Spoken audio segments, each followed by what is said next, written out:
I never meant for him to see it. God, why didn't I lock the door tighter? One careless moment, and suddenly, everything changed. He looked at me, really looked, and I couldn't breathe. That object in my hand wasn't just ordinary. It was revealing.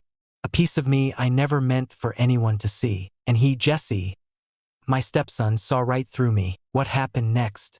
I still can't believe it myself. But once a line is crossed, there's no going back. Would you have stopped?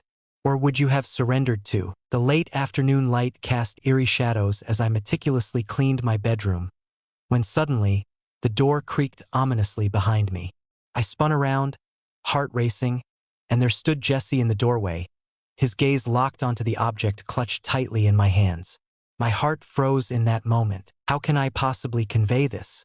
The object concealed a dark truth, shrouded in layers of deceit. A bold, vibrant object, too personal to ignore, suddenly exposed under the light. I had retrieved it from the depths of the drawer, intent on dusting the back of the cabinet, my mind drifting, unaware of the weight it carried. I had secured the door, sealing off the world beyond. At least that's what I believed. Jesse was my stepson, just 22 years old. He was not meant to be back at this hour. He toiled at a local brewery, often lingering into the night with friends after his shifts, the hours stretching into a haze of laughter and unspoken secrets. Yet, there he stood, tall and lean, his dark hair cascading into his amused blue eyes, a striking contrast that hinted at untold stories and hidden depths. "What is that?" he inquired, his voice laced with an unspoken weight. His voice hung in the air, a delicate balance of intrigue and playful provocation. My face burned with an intense heat. I let the item slip from my fingers as if it were searing my skin, hastily snatching up the nearest object, a throw pillow from the bed to shield it from view. "It's none of your business," I stammered, my throat constricting as a wave of anxiety washed over me. Yet, his expression remained utterly unchanged. He pressed himself against the doorframe, an insatiable curiosity igniting within him. "You don't have to look so flustered," he said lightly, as if brushing off the moment. But there was something deeper in his tone, something I couldn't quite place. I felt an overwhelming urge to retreat into the shadows, to disappear from the world around me.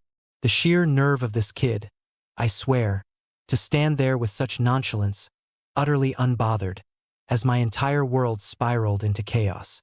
I let out a strained laugh, my heart racing as I fought to ease the suffocating atmosphere. "Jesse, for once, just stay out of it. You have no right to be here." Yet he remained still. For a moment, silence enveloped us, thick and suffocating, as if the air itself was charged with unspoken words. His gaze had shifted from the pillow cradled in my hands to me, piercing and intense. His gaze pierced through the air, charged with an intensity that was far from the usual laid-back or playful glances I had come to expect. This one stretched on, heavy with unspoken weight. It felt like he had stripped away the facade of who he believed I was, revealing a stranger lurking beneath. A strange sensation coursed through me, a flicker of warmth igniting deep within my chest, only to be swiftly eclipsed by a piercing pang of guilt that gripped my heart. This was utterly wrong. This was undeniably a grave mistake. I was his stepmother, for heaven's sake. I was bound to his father in marriage. I shook my head, shattering the heavy silence that enveloped us. "Jesse, please just leave." He finally shrugged, raising his hands in a feigned gesture of surrender, the air thick with unspoken tension. All right, he said, but there was a flicker of something deeper in his voice. But just before he turned away, he cast me one final, lingering glance, a glance that propelled my already tumultuous thoughts into a frenzied whirlwind. As the door slammed shut, I sank onto the edge of the bed, the pillow pressed tightly against my chest, my heart racing with uncertainty. My heart pounded fiercely in my chest. The weight of the item in my hand felt unbearable, and I found myself frozen, unable to return it to the drawer. An unseen force seemed to twist the atmosphere around us, thickening the silence with unspoken words. And despite my desperate attempts to push it aside, a haunting truth lingered in my mind. I would never look at Jesse the same way again. Throughout the evening, that moment clung to me, refusing to let go. I gave it my all. I prepared dinner, meticulously folded the laundry, and found myself sitting beside Martin on the couch, the flickering images of old westerns casting shadows as he flipped through the channels, each moment heavy with unspoken tension. Yet, Jesse's face lingered in my mind, his amused smirk and the unsettling glint in his eyes, a haunting presence that refused to fade. Martin seemed oblivious to the turmoil swirling within me. That was far from surprising. For years, ever since his retirement, he had immersed himself in his hobbies: gardening, woodworking, crossword puzzles, each one a refuge, a distraction from the silence that enveloped him. I felt no bitterness towards him for it. That would have been far too simple. Yet, there were moments when I sensed I was less a partner and more a live-in caretaker. In a fleeting moment, I cast my gaze down the dimly lit hall, and there it was, Jesse's shadow, a haunting silhouette, shifting restlessly within the confines of his room. The faint hum of music seeped through his door, a low bass line that clashed violently with the oppressive silence enveloping the rest of the house. My heart raced with a sudden jolt. For reasons I could never explain, I shifted my gaze back to my husband, the weight of unspoken words hanging heavily between us. Martin lay there, lost in a deep slumber, his chin resting heavily against his chest, the soft sound of his snoring echoing in the stillness of the room. He had succumbed to slumber once more in his recliner, the TV's relentless drone filling the silence, an unyielding backdrop to his restless dreams. I hesitated, the weight of the decision pressing down on me. Waking him felt futile, a choice laden with uncertainty. Instead, I rose and drifted into the kitchen, a wave of gratitude washing over me for this fleeting moment of solitude. Yet solitude was a fleeting companion. Jesse stepped inside, his bare feet whispering against the hardwood floor, each sound a haunting echo in the stillness. He donned a worn, faded t-shirt that clung to him, paired with sweatpants that whispered of countless moments spent in solitude. His hair was a wild mess, as if he had just emerged from a storm of emotions, fingers raking through it in a moment of turmoil. "Hey," he remarked with an air of nonchalance, as he swung open the fridge and seized a bottle of water, the tension hanging thick in the air. "You're still awake at this hour." "I could say the same about you," I replied, my voice barely concealing the weight of the moment. He forced a smile, his back pressed against the counter, tension crackling in the air. "Just trying to find a moment of peace, you know? Living under this roof can be a struggle at times." The comment struck me, leaving me momentarily frozen in thought. "What are you trying to say?" He shrugged, a flicker of indifference masking the storm brewing within. Yet, beneath the surface, a shadow of gravity lingered in his gaze. "It's nothing." Once more, I find myself here, caught in the web of this familiar place. I sense a profound disconnection, as if I no longer belong in this world. My resolve crumbled in that moment. In the midst of it all, an undeniable surge of maternal concern gripped my heart. "This is only a fleeting moment, Jesse. You'll find a way through this. You possess an incredible intellect and undeniable strength. You will rise again, stronger than before." "Thank you, Vanessa," he murmured, his voice dropping to a near whisper. "Your acknowledgement means a great deal to me." In that fleeting moment, we were enveloped in a heavy silence. The kitchen seemed to close in around me, its walls pressing tighter with each passing moment. The distance between us dwindled, an unspoken tension hanging heavy in the air, despite our stillness. His gaze held mine, a silent storm brewing between us. Once more, that familiar flicker of warmth ignited within my chest, stirring something deep and profound. I cleared my throat, my hands trembling as I wiped the counter, a frantic attempt to shatter the suffocating silence that loomed over us. But Jesse had more to say. "About earlier," he began, his tone shifting to a teasing edge. "There's no need to feel ashamed, really. After all, we are all just human, aren't we?" My hand halted in its motion, and I turned to face him, struggling to maintain my calm facade. "Jesse, please, let's avoid that conversation, okay? It was an accident, a moment that should remain buried in the shadows, never to be unearthed again." "All right," he uttered, lifting his hands in a gesture of defeat. Yet, There was a tantalizing glint in his smile that sent my stomach into a tumultuous whirl. As he brushed by me, the air thickened with the lingering scent of his cologne, sending a shiver down my spine. I didn't turn around, yet his presence loomed behind me, heavy and palpable. Before he finally, I had always managed to uphold distinct boundaries, lines that were never to be breached. Yet, Jesse possessed an uncanny ability to blur those boundaries, often without even realizing it. And the hardest part was, I didn't know whether I wanted him to stop or to stay. The following morning, I forced myself to wear a mask of normalcy. I prepared breakfast, just as I always did, the familiar routine cloaked in an unsettling air of anticipation. For Martin, a simple breakfast of eggs, toast, and coffee awaits, yet it carries the weight of unspoken words and lingering thoughts.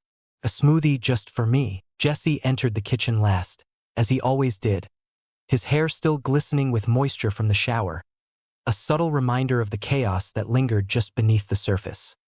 He greeted Martin with a nonchalant morning, while his warm smile directed at me sent my heart racing.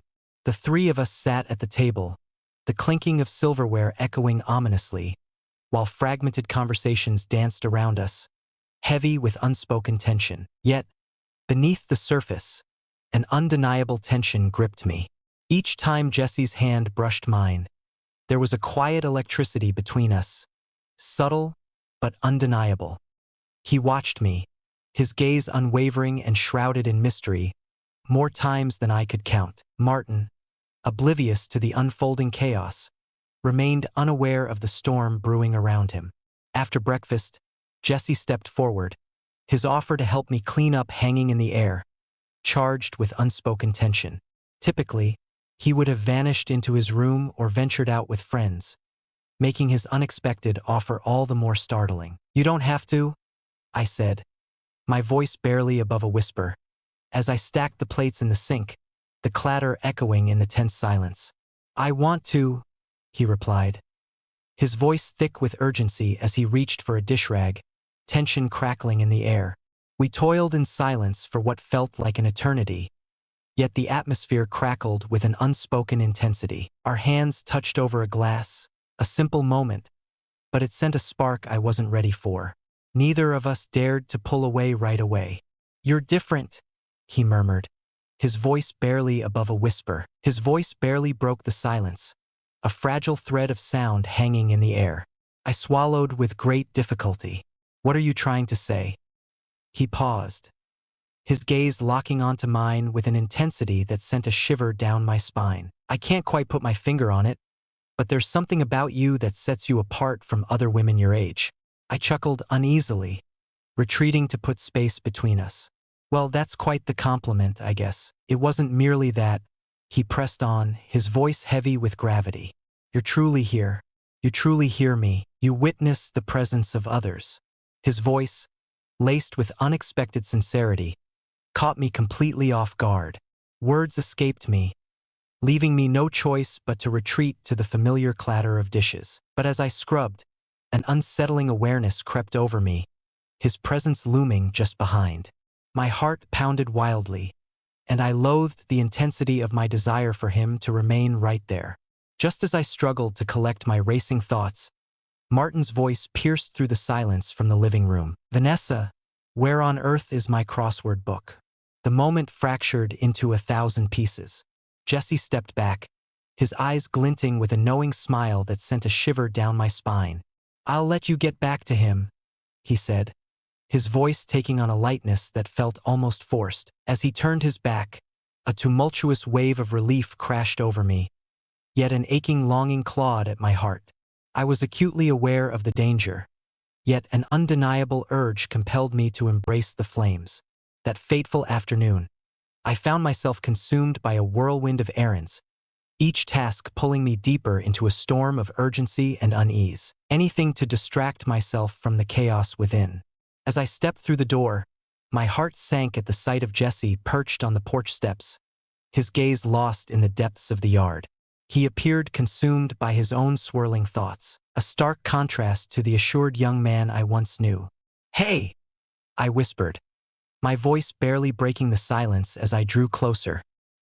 He looked up, a flicker of hope igniting in his eyes as a small smile began to form on his lips. "Greetings.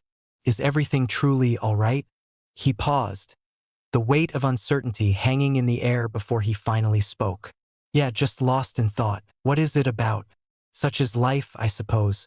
The path that lies ahead of me, to the place I am destined to go." I lowered myself next to him, careful to maintain a cautious distance, but near enough that I could sense the heat of his presence enveloping me. "You're still so young, Jesse. It's okay not to have everything sorted out at this moment." "Perhaps," he murmured, his eyes locked onto the yard, a storm of thoughts brewing within. Then, after a heavy silence, he finally spoke. "Have you ever sensed that your destiny lies beyond the ordinary? As if you're ensnared in a narrative that doesn't belong to you?" His words struck a nerve, resonating deeper than I was willing to acknowledge. I longed to reach out to him, to whisper that somehow everything would be all right. Yet deep down, I knew I was lying to myself. Instead, I placed a hand on his shoulder, my grip tightening ever so slightly, a silent plea hanging in the air between us. "You're not trapped," I said, my voice quivering with the weight of unspoken fears, praying he wouldn't catch the tremor that betrayed my resolve. In that fleeting instant, his hand enveloped mine, igniting a spark that sent shivers down my spine. The gesture resonated with an intensity that was almost unbearable. I jerked back abruptly, yet the harm had already been inflicted, a boundary shattered. A line once clear now fades into uncertainty, and doubt gnawed at me, leaving me uncertain if I possessed the strength to halt it any longer. As dusk fell, the sky deepened into an ominous shade, heralding the approach of a fierce storm.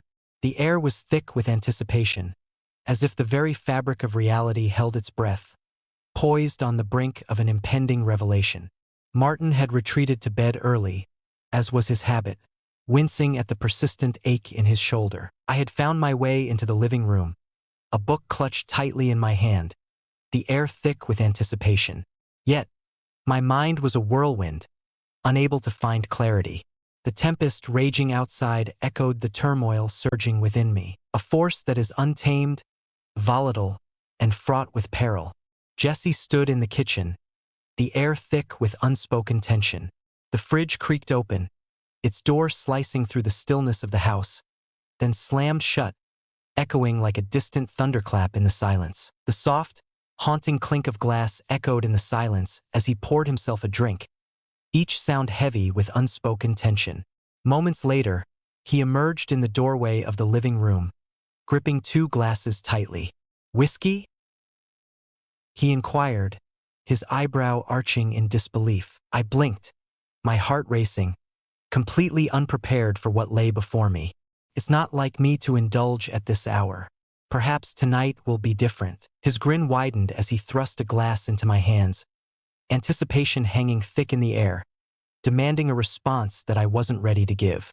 I paused, the weight of the moment pressing down on me, yet I reached out and took it.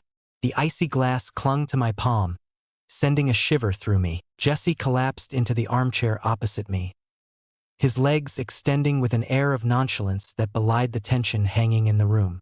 The lamp beside me flickered, casting an intimate glow that danced across his face, accentuating the stark angles of his jaw and the subtle shadow of stubble that hinted at untamed moments.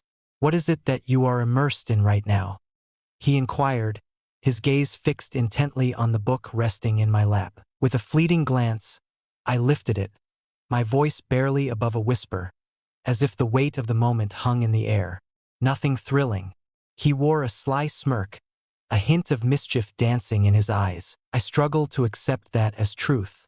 I chuckled quietly, the warmth of the whiskey swirling in my glass, a moment suspended in uncertainty.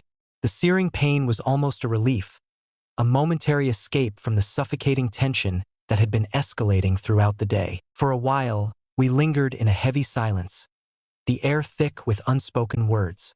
The storm outside raged with increasing ferocity, and then he spoke once more, his voice a haunting whisper. "May I pose a question to you?" I cast a cautious glance in his direction, my heart racing with uncertainty. It all hinges on the specifics. He swirled the liquid in his glass, his gaze locked onto it, as if he were wrestling with the tempest of his thoughts. Have you ever found yourself trapped in a moment, unable to move forward? His question jolted me, sending a shiver down my spine. It was hauntingly reminiscent of the question he'd posed earlier on the porch. But now it carried an entirely new burden. At times, I found myself confessing, my voice barely above a whisper, betraying the weight of my thoughts. He lifted his gaze, our eyes locking in a charged moment. You appear to be someone destined for more than this confinement. Your spirit burns too fiercely for such a fate. Heat surged to my cheeks. I averted my gaze, placing my glass down on the coffee table with a heavy heart. Jesse, you mustn't utter words like that. Why not? What holds you back? What if this moment could change everything? The uncertainty lingers, thick in the air, begging for an answer that could shatter the silence. It's undeniably true. His words lingered in the air, heavy with unvoiced significance. I shot up from my seat, a desperate need to create distance between us surging within me. I believe we should end the evening now, I murmured, deliberately steering clear of his eyes. Just as I was about to step out of the room, darkness enveloped me. The abrupt plunge into darkness left me reeling, my body paralyzed in that very moment. Oh, I whispered, my voice trembling with uncertainty.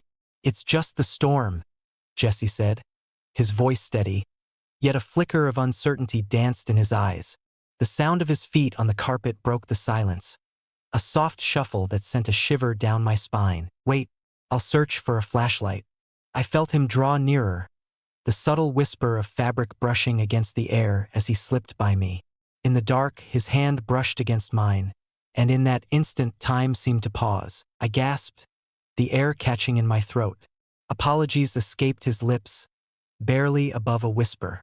Yet he remained, unmoving. His hand lingered, a searing warmth against mine, and the air between us crackled with unspoken tension. I remained frozen in place. I was unable to do it. My heart raced violently, each beat echoing in the silence, a desperate rhythm that felt as if it could betray me at any moment. Vanessa, he murmured, his voice a fragile thread hanging in the air. I turned toward him, my heart racing, even though the darkness swallowed him whole. Yet his presence was palpable. His very presence loomed, heavy with unspoken words and unyielding emotions. His warmth enveloped her like a fragile promise, igniting a flicker of hope amidst the shadows. His breath came in measured, deliberate waves, and then his hand crept up to my wrist, grasping it with a delicate yet firm touch. This is a terrible idea, I whispered, my voice quaking with uncertainty. I know, he replied, his voice heavy with unspoken weight. Yet he clung on, refusing to release his grip. The first crack of lightning illuminated the room for a fleeting instant, and in that heartbeat, I caught a glimpse of his face. Intensely sincere, achingly exposed, inescapably intimate. And then, the silence broke. His face was close, too close, and what happened next still echoes in my mind. Yet I chose not to. Instead, I didn't pull away. Something in the moment held me still, as if the world stopped spinning. As the lights flickered back to life, we pulled away from each other, our breaths heavy and laden with unspoken tension. The weight of our actions crashed over me, overwhelming and relentless.